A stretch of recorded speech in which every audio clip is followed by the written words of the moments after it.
Hi hello வணக்கம் friends, எல்லாரும் எப்படி இருக்கீங்க? ஐபிஎல் 64வது மேட்ச்சு டெல்லிக்கும் லக்னோ சூப்பர் ஜெயின்ஸ்க்கும் இடையே நடைபெறும் போட்டி இரவு 7:30க்கு அருண் ஜேட்லி கிரிக்கெட் கிரவுண்டில் நடைபெறுதுங்க. பிச் வந்து பேட்டிங் பிச்சு, ஆவரேஜ் ஸ்கோர் வந்து 200 பதிவாயிருக்கு. சரி வாங்க இந்த மேட்ச்க்கான ப்ரெடிக்ஷனை பார்க்கலாம். இந்த மேட்ச்சை பொறுத்த வரைக்கும் ரொம்ப ரொம்ப சிம்பிள் தாங்க. ஒரே ஒரு பிளேயர் தான், அந்த பிளேயர் விளையாடினா வந்து லக்னோ வின் பண்ணும், இல்லைனா வந்து லக்னோ லூஸ் பண்ணுறதுக்கான வாய்ப்புகள் தான் வந்து அதிகமாக இருக்குது. அவர் யாருன்னா கேஎல் ராகுல் மட்டும்தான். சரியா? பர்சன்டேஜ் வைஸ் அதிகமானோட பிளேயர்ஸ் யார் யாரெல்லாம் ஃப்ளாப் ஆவாங்கன்றதை என்னோட ஒப்பீனியனில் சொல்லிடுறேன். ரிஸ்க் எடுக்கிறது உங்கள் இஷ்டம். ஃபஸ்ட்டு பர்சன்டேஜ் வைஸ் அந்த 6 பேர் இருக்காங்க. சரிங்களா? இந்த 6 பேரில் இந்த 6 பேருமே யூஸ் பண்ணக்கூடாது. அதுதான் ஃபஸ்ட்டு ரூல்ஸு. வீடியோ சொல்கிறது தான், புது யூசர்ஸ்க்காக நான் சொல்கிறேன். சரிங்களா? இந்த 6 பேருமே வந்து நம்ம வச்சுட்டு போகக்கூடாது. சரிங்களா? இப்போது லாஸ்ட் மேட்ச் ட்ரீம் டீம் பார்த்தீங்கன்னா தெரியும், கேஎல் ராகுல் ட்ரீம் டீம் வந்துருந்தாரு, நிக்லஸ் போரானோ ட்ரீம் டீம் வந்திருக்காரு. சரிங்களா? அதே டெல்லி பக்கம் பார்த்தீங்கன்னா குல்தீப் யாதவ் ட்ரீம் டீம் வரல, மெக்கருக்கும் ட்ரீம் டீம் வரல. சரிங்களா? இப்போ இந்த பிளேயர்ஸில் தான் வந்து ட்ரீம் டீம் இவன் இன்னைக்கு மேட்ச்சுக்கு வராதும் இந்த பிளேயர்ஸை வச்சு நம்ம ஈஸியாக ஐடென்டிஃபை பண்ணிக்கலாம். சரி வாங்க, இப்போ ஃபேண்டசி டாபிக்ஸ்ன்னு பார்க்குறப்ப யார் இருக்காங்கன்னா, லக்னோ பக்கம் மார்க்கஸ் ஸ்டாயினிஸ் இருக்காரு, டெல்லி பக்கம் பார்த்தீங்கன்னா மெக்கர்க்கு இருக்காரு. சரிங்களா? யூனிவர்சல் கேப்டனா வைஸ் கேப்டனா யார் யூஸ் பண்ணியிருக்காங்கன்னா, மெக்கருக்கு கேப்டனாகவும் ஸ்டாயினிஸை வந்து வைஸ் கேப்டனாகவும் யூஸ் பண்ணியிருக்காங்க. இப்போ ஸ்மால் லீக் ஆடுறவங்களும் பார்த்தீங்கன்னா இந்த 2 பிளேயர் மேலேயும் வந்து கைவிடக்கூடாது. சரிங்களா? கிராண்ட் லீக் ஆடுறவங்க இந்த 2 பிளேயரில் யாராச்சும் ஒரு பிளேயர் மேலே ரிஸ்க் எடுத்து பார்க்கலாம். ஆனால் இன்றைக்கி கிராண்ட் லீக்கை பொறுத்த வரைக்கும் நாம் எப்படி செட் பண்ணுறோம்னா, இப்போது லாஸ்ட் மேட்ச் பார்த்தீங்கன்னா மழை வந்து அப்பான் ஆயிடுச்சு நேற்று மேட்ச். சரிங்களா? அதுக்கு முன்னாடி மேட்ச் பார்த்தீங்கன்னா இதே பெங்களூரும் டெல்லி கேபிட்டல்ஸும் விளையாடிருந்தாங்க. பெங்களூர் வந்து டெல்லியை தஞ்சாவூர் ரெடி அடித்து வின் பண்ணிட்டு மேட்சை வந்து முடிச்சுட்டு போயிட்டாங்க. சரிங்க? ஆனால் அந்த மேட்ச்சில் பார்த்தீங்கன்னா லோ பிக் பிளேயர்ஸ் தான் வந்து நிறைய உள்ளே வந்திருந்தாங்க. ஸோ இன்னைக்கு மேட்சை பொறுத்த வரைக்கும் ஐபிக் பிளேயர்ஸ் வந்து உள்ளே வரதுக்கான வாய்ப்புகள் வந்து அதிகமாக இருக்குது. அதனால் நான் வந்து யார் யாரை ட்ரா பண்ணுறேன் அப்படின்னு கேட்டிங்கன்னா, ஃபஸ்ட்டு லக்னோ பக்கம் வந்து ஸ்டாயினிஸு, ராகுல், நிக்லஸ் போரான் இருக்காரு. ராகுலை பொறுத்த வரைக்கும் பார்த்தீங்கன்னா இந்த சீசனில் மட்டும் ஃப்ரெண்ட்ஸ் 460 ரன் அடிச்சிருக்காரு கரெக்டாக. சரிங்களா? ஒரு 40 ரன் அடித்தா போதும், இவர் வந்து இந்த சீசன்லேயே 500 ரன் வந்து லக்னோ அணியில் அடிச்சிடணும் வீரம்னு சொல்லிட்டு ஒரு ரெக்கார்டை பதிப்பார். சரிங்களா? ஒரே ஒரு மைனஸ் கேஎல் ராகுலை பொறுத்த வரைக்கும் சிம்பிளாக சொல்லணும்னா 10 முறை வந்து ட்ரீம் டீம் வந்திருக்காரு. சரிங்களா? கேகேஆர் பக்கம் சுனில் நரேன் சொல்லி பார்த்துருந்தே தெரிஞ்சிருக்கும், அவர் வந்து 10 முறை ட்ரீம் டீம் வந்துட்டு 11வது முறை வந்து ஃப்ளாப் ஆகிட்டார். சரிங்களா? அந்த மாதிரி ஃப்ளாப் ஆவார் அப்படின்னு நீங்கள் எதிர்பார்த்தீங்கன்னா மட்டும் கேஎல் ராகுலை ட்ராப் பண்ணுங்கள். இல்லை ப்ரோ இன்னைக்கு ஒரு 40+ ரன் அடிப்பார், லாஸ்ட் மேட்ச் வர அந்த லக்னோஸோட ஓனரில் வந்து திட்டாங்க, இந்த மேட்ச் வந்து கண்டிப்பாக ஒரு நல்ல நாக்கு ஆடுவார் ராகுல், ஒரு 50+ அடிப்பார்னா, இப்போ 460 ரன் அடிச்சிருக்காருன்னா ஒரு 40 ரன் அடிச்சு 500 ரன் வந்து ரீச் பண்ணுவார் இல்லைங்களா? ஒரு 40 ரன்ன்றதை ஒரு 50 கூட அடிச்சிருவார் இல்லை ஈஸியாக. அதனால ஒரு 50 ரன் எதிர்பார்க்கலாம். அப்படின்னா மட்டும் கேஎல் ராகுலை மறுபடியும் ஒரு கேப்டனாக யூஸ் பண்ணி பாருங்கள் இந்த மேட்ச்சு. சரிங்களா?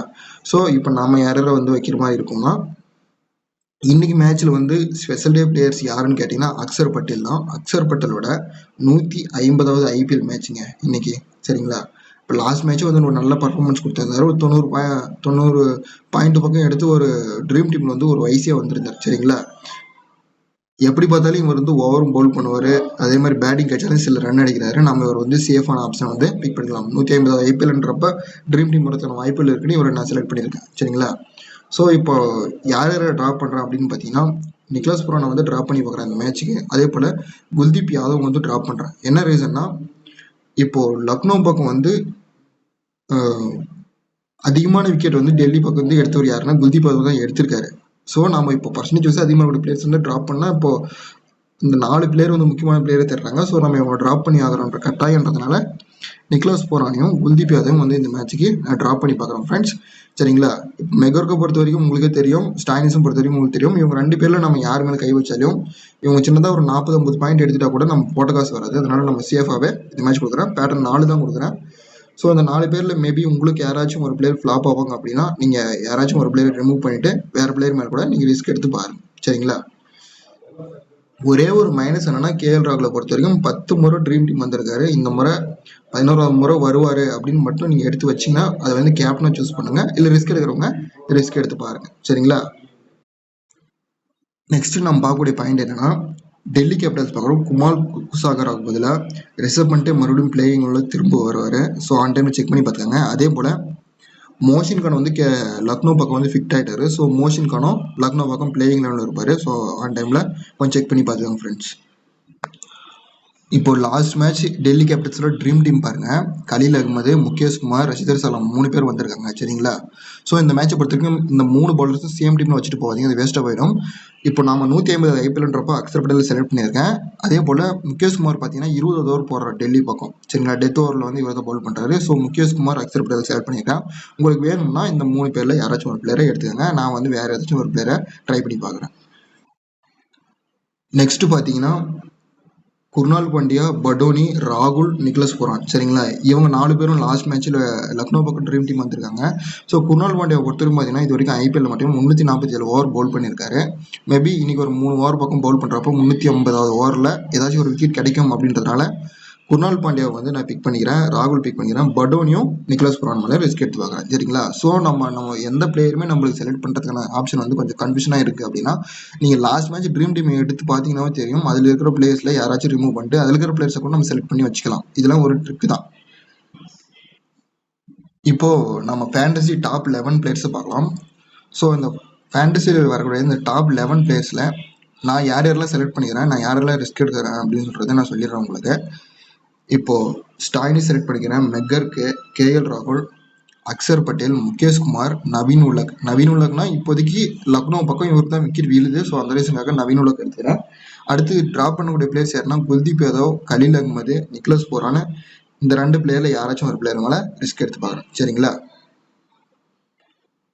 ஸோ 2 டீமே பர்சன்டேஜ் வைஸாக லோவாக இருக்கக்கூடிய இந்த 6 பிளேயர்ஸில் யார் யார் வைக்கலான்றது என்னோட ஒப்பீனியனில் சொல்லிடுறேன். ஸோ கீழே பாருங்க 3 பவுலர்ஸ் இருக்காங்க சரிங்களா. இஷாந்த் சர்மா, யாஸ் தாக்கூர், ரஷிதர் சலாம். லக்னோ பக்கம் 20வது ஓவர் டெத் ஓவரில் வந்து இவர் தான் யாஸ் தாக்கூர் தான் கொடுக்குறாங்க சரிங்களா. ஸோ யாஸ் தாக்கூர் பர்சன்டேஜ் தான் லோவாக இருக்கிறவர், இவரை வச்சு பாருங்க. நெக்ஸ்ட் பாயிண்ட் பார்த்தீங்கன்னா தீபக் கூடா. இவருக்கு வந்து ஒரு ரெக்கார்டு இருக்குதுங்க. அது என்னன்னா 1454 ரன் அடிச்சிருக்காருங்க சரிங்களா. ஜஸ்ட் ஒரு 46 ரன் அடிச்ச போதும் 1500 ரன்னை வந்து ரீச் பண்ணுவார். அதுக்காக 46 ரன்ல அடிக்குவார்னு சொல்ல இவர் வந்து ரொம்ப ரொம்ப ஃபார்ம் அவுட்ல இருக்காரு. வேறு மேபி இந்த மேட்ச் பர்சன்டேஜ் லோவாக இருக்காரு. சைனா ஓவரில் மட்டும் தீபக்கூடாவை ட்ரை பண்ணிக்காங்க, அவ்வளோதான். அடுத்து நம்ம சொல்லக்கூடிய பிளேயர்ஸ் யாருன்னா இஷாந்த் சர்மா. இஷாந்த் சர்மா பொறுத்தவரைக்கும் பவர் பிளேயில் பவுல் பண்ணுவார், உங்களுக்கு எல்லாருக்குமே தெரியும். மேபி இந்த டீகாக் மறுபடியும் வந்து அவுட் ஆவார்னா மட்டும் இதை யூஸ் பண்ணுங்க, இல்லைனா வேண்டாம். நெக்ஸ்ட் இந்த வென்யூ வந்து யாருக்கு சூட்டபுளாக இருக்குது அப்படின்னு சொல்லிட்டு பார்க்கலாம். டேவிட் வார்னர் தான் இந்த வென்யூ வந்து சூட்டபுளாக இருக்குது சரிங்களா. இந்த வென்யூவில் மட்டுமே 1000 ரன்னுக்கு மேற்பட்ட ரன்களை வந்து அடிச்சிருக்காரு. ஆவரேஜும் நல்லா தான் வச்சிருக்காரு சரிங்களா. இப்போ டேவிட் வார்னர் வந்து உங்களுக்கு பிடிக்கலன்னா இந்த இடத்துல குமார் புசாகரா பதில் ரிசர்வ் பண்ணிட்டு வருவார் சரிங்களா. ரிசர்வ் பண்ணிட்ட பொறுத்த வரைக்கும் 945 ரன் அடிச்சிருக்காரு. ஜஸ்ட் ஒரு 55 ரன் அடிச்சா போதும் இவர் வந்து 1000 ரன்களை வந்து அருண்ஜேட்லி ஸ்டேடியம்ல ரிசர்வ் பண்ணிட்டு வந்து 1000 ரன் அடிச்சிருக்காருன்னு சொல்லிட்டு ரெக்கார்ட் கிரியேட் பண்ணுவார்.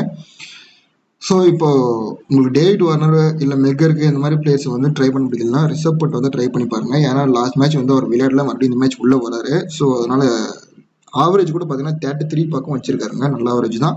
ஸோ அவரை கூட ஒரு ஐசியாக ட்ரை பண்ணி பாருங்க. லக்னோ பக்கம் பார்த்தீங்கன்னா 2 பிளேயர் தான் நல்ல ஆவரேஜ் இருக்கு. ஒன்று ராகுல், ஒன்று டீகாக். 2 பேருமே வந்து 30 பக்கம் வச்சிருக்காங்க.